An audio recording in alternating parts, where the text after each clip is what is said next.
Put those down by the door, my mother said. I was standing barefoot in the hallway holding a bowl of mashed potatoes, steam fogging up my glasses, when I spotted two black trash bags stuffed with my clothes. My father didn't even look sorry. You have until noon, Elina. I stared at him. I paid rent 3 weeks ago. My brother Caleb leaned against the kitchen doorway, sipping coffee out of my grandmother's old mug. Yeah, he said, grinning. Now you get to enjoy figuring life out. Behind him, my cousin sat frozen at the table, pretending not to hear. My aunt just looked down at her plate. Nobody asked where I was supposed to go on Thanksgiving morning. My mother wiped her hands on a towel. Your brother and his girlfriend need the room. You're 27. We're done enabling you. Then my father slid an envelope across the table. Inside was a handwritten move-out notice and a demand for $200 in damages for scratching the floor while moving my own desk. I set the potatoes down slowly. I paid for the groceries. I gave you extra for the water heater. I cleaned the guest room. I paid rent. My mother's mouth went tight. Your grandmother spoiled you. We won't. That line hit harder than the trash bags, because 3 years earlier my grandmother Ruth had been lying in a hospital bed, thin as paper, her fingers cold around mine. She'd pressed a sealed folder into my hands and whispered, "When they make you feel small, take this to the credit union. Not your father, not your mother. You." I never opened it. Part of me was scared it was just sentimental paperwork. Part of me was scared my parents would find out and accuse me of being greedy after she died. Now Caleb lifted his phone. Smile. The family chat needs to see this. My father pointed at the door. Out. So I went to my room, pulled the old folder from the back of my closet, and put it in my purse. I didn't cry. I didn't argue. I walked past the table, past the relatives, past my brother's camera, and out of the house I'd been paying to live in for 5 years. 20 minutes later, I was sitting across from the branch manager at the credit union. Mr. Patel opened Grandma's folder. His face changed before he even finished the second page. He stood up, walked to the office door, and quietly locked it. Then he turned back to me, lowered his voice, and said, "Ma'am, you should sit down." He didn't hand the folder back. He sat across from me, laid both hands flat on the desk, and asked, "How long have you been paying your parents to live at 118 Briar Lane?" The address sounded different coming from him. Heavier. Official. 5 years, I said. Since I moved back after Grandma Ruth died. His eyes flicked to the papers again. Did they ever give you a lease? No rental agreement. No receipts. I swallowed.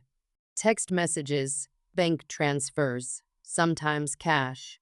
He turned his monitor slightly away, not hiding it exactly, just careful, like whatever was on there had rules attached to it. What did they call the payments? Rent, utilities, house expenses. I opened my banking app with shaking fingers. Sometimes Mom would text things like mortgage is due Friday or don't make us chase you for rent. Mr. Patel's jaw tightened.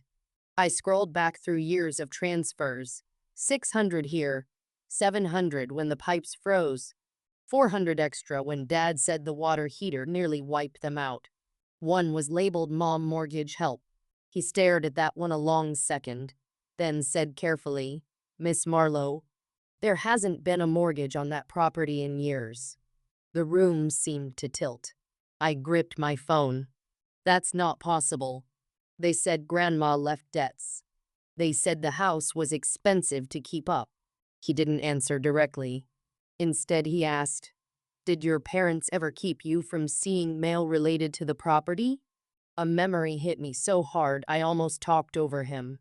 Dad at the mailbox, a cream envelope in his hand. Me asking, "Is that from the credit union?" Him snapping, "Stop digging through dead people's business." Then Mom at the kitchen sink weeks after the funeral, burning papers in a metal mixing bowl, saying, "Grief makes people greedy, Elina. Don't become one of those girls." I pressed a hand to my stomach. Mr. Patel printed a single page, covered the top half with his hand, and slid it toward himself. "I can't give legal advice," he said, "but you need to call a real estate attorney today if you can." I glanced at the locked door. Am I in trouble? No, but someone may be. His voice dropped lower. Do Richard and Diane know you came here? Before I could answer, my phone buzzed. Then again. Then again. Mom, if you involve outsiders, don't come crawling back. Dad, bring that folder back now. My fingers went cold. I looked up at him. How did they know which folder I had? I didn't go back to the house alone. The business card tucked in Grandma Ruth's folder was soft at the corners, but the name was still clear: Marisol Vance, estate attorney. When I called, I expected a receptionist. Instead, a woman picked up on the second ring. "This is Marisol." "My name is Elina Marlowe," I said. "My grandmother was Ruth Marlowe. I think she left me something about 118 Briar Lane." The line went quiet. Then, "Where are you right now?" "The credit union." "Stay there. I'm coming." 40 minutes later, she walked in wearing a gray coat, carrying a leather folder, looking like she'd been waiting years for this exact call. She read through the first few pages of Grandma's folder, asked Mr. Patel 2 questions, then looked at me. "We're going to the house," she said. "But you're not walking in behind me. You're walking in beside me."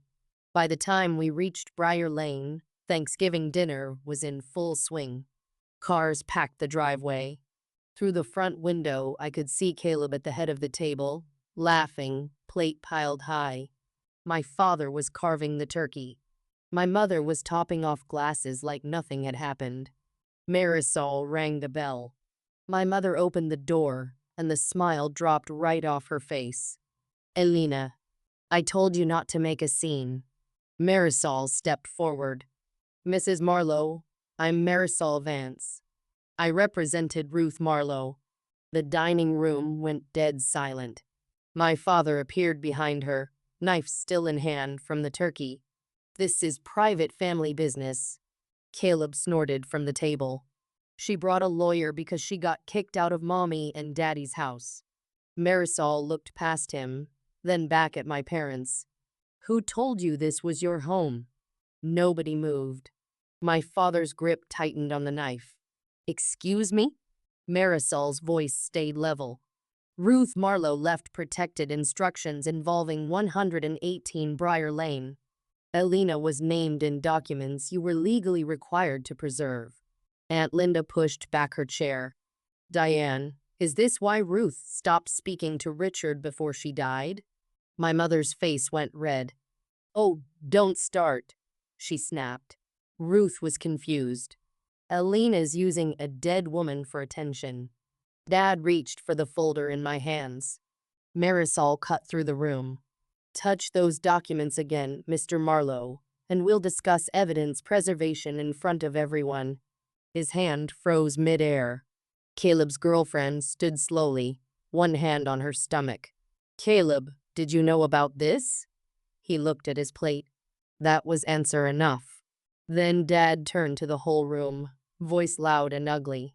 "Elina has always been unstable. She steals from us. She lies. And now she's trying to take our house because we finally stopped paying her way." My phone buzzed. A notification flashed. The family group chat. Caleb had posted the video of me getting kicked out that morning. My thumb trembled as I opened it. But underneath the video, someone had already replied. Aunt Linda had posted a photo of an old deed. My name was on it. "Richard," her message read. "Why is Elina's name on this?" For 1 second, the whole room seemed to hold its breath. Then my father lunged toward Aunt Linda's phone so fast her chair scraped backward. Caleb's girlfriend stepped between them. one hand braced on the table. "Don't touch her." My mother clapped her hands. "Everyone out. Dinner is over." Nobody moved. My cousin just stared at my father. Aunt Linda held the phone against her chest. Caleb looked smaller than he had 10 minutes earlier, his smugness draining out of him. That was when it clicked. My parents weren't furious because Marisol was lying. They were terrified because people were finally watching. Marisol leaned in, quiet enough that only I could hear. "Ruth suspected they were pressuring you for money. That's why she kept copies at the credit union and with me." My throat tightened.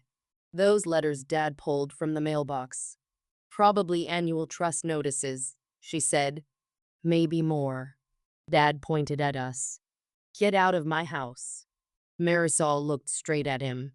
"We're leaving because this has gotten volatile, not because you have any right to order her out." I spent that Thanksgiving night in a motel room with 2 trash bags of clothes next to the bed. Instead of eating dinner, I forwarded Marisol every payment I could dig up: rent, house expenses, Dad emergency repair, Mom mortgage help. By midnight, my whole life had turned into a timeline of bank transfers. The next morning, Marisol filed the first formal notices. She also sent my parents a preservation letter: no destroying documents, no removing household records, no selling anything, no changing the locks. At 9:14 a.m., Dad texted me a photo of a brand new deadbolt. "Try your key now." Marisol read it and almost smiled. That was unwise. By noon, a sheriff's deputy stood beside us on the porch at Briar Lane for a civil standby. Dad opened the door with Caleb behind him, both wearing the exact same offended look, like I was the one who'd crossed a line. Marisol handed my father a notice. He glanced at the top page and his mouth opened. Nothing came out, because the first line named me the legal owner of 118 Briar Lane. She didn't explain a thing on that porch. She let the paper do the talking. My father just stared at it. Finally, the deputy said, "Sir, step back and let them finish serving this." Dad's fist tightened around the page. "This is fake." Marisol opened her folder. "It's certified." Mom appeared behind him in yesterday's blouse, hair pinned badly, face pale. "Richard." He didn't answer.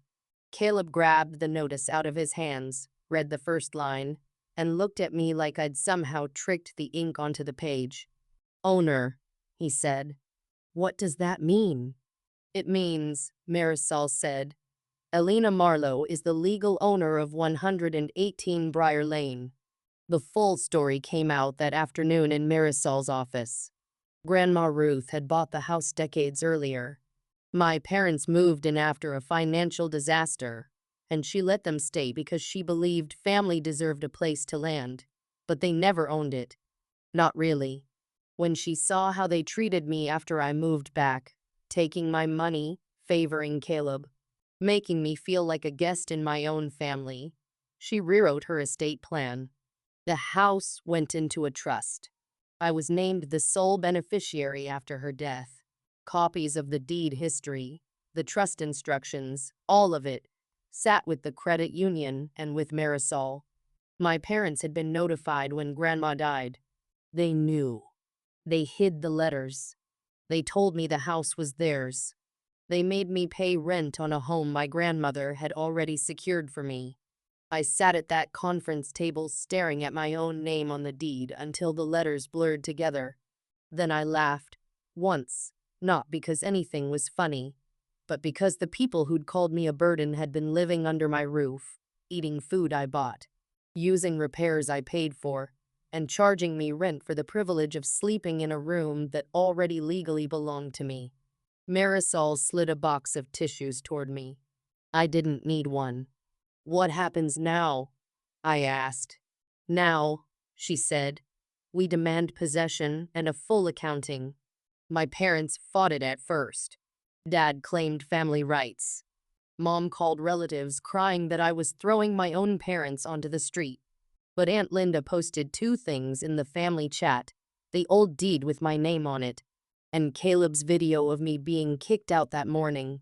The same relatives who'd looked away from my trash bags now watched my father grab at legal papers and heard my brother laugh while I stood barefoot in the hallway. By Sunday night, nobody was defending them. Aunt Linda stopped taking Mom's calls. My cousins left the group chat. Caleb's girlfriend moved out once she found out the room she'd been promised came from a lie. Caleb blamed me for exactly one day, then turned on our parents the moment he realized there was no free house waiting for him, no inheritance, nothing. Marisol handled the legal side carefully, because they'd changed the locks after getting written notice, and because 5 years of payment records showed money taken under false pretenses. My parents didn't have much room left to call it a misunderstanding. They couldn't pay back 5 years of rent all at once, but Marisol locked in a signed repayment plan, pulling from their savings and future income. Then came their last payment. Not cash. Not another transfer. An eviction notice. Weeks later, the sheriff came back to Briar Lane. This time Dad didn't shout. He carried boxes to the curb with his jaw clenched, eyes on the driveway. Mom walked past me with her lips pressed so tight they'd gone white. Caleb wouldn't look at me at all. The neighbors watched from their porches. For once, I wasn't the one being humiliated. I stood on the front steps holding the keys. When the door shut behind them, the house felt too quiet. I walked through every room slowly, touching the walls like I was asking permission from a place that had already been mine. In Grandma Ruth's old room, I opened the curtains and let the sunlight spill across the dusty floor.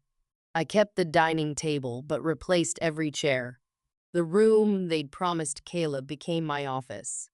I changed the locks, legally, this time, updated every record, and hung one framed photo of Grandma right by the front door, where she'd be the first thing anyone saw. Months later, I hosted Thanksgiving in that same house. Aunt Linda brought pie. Marisol stopped by with flowers. Nobody raised their voice. Nobody asked what I owed. Nobody made me feel like I had to earn my seat at my own table. When Aunt Linda looked around and said, "Ruth would have loved seeing you here," I looked at the walls my grandmother had protected and said, calm as anything, "It was never theirs to take." That was the day I stopped paying rent on a life that had belonged to me all along.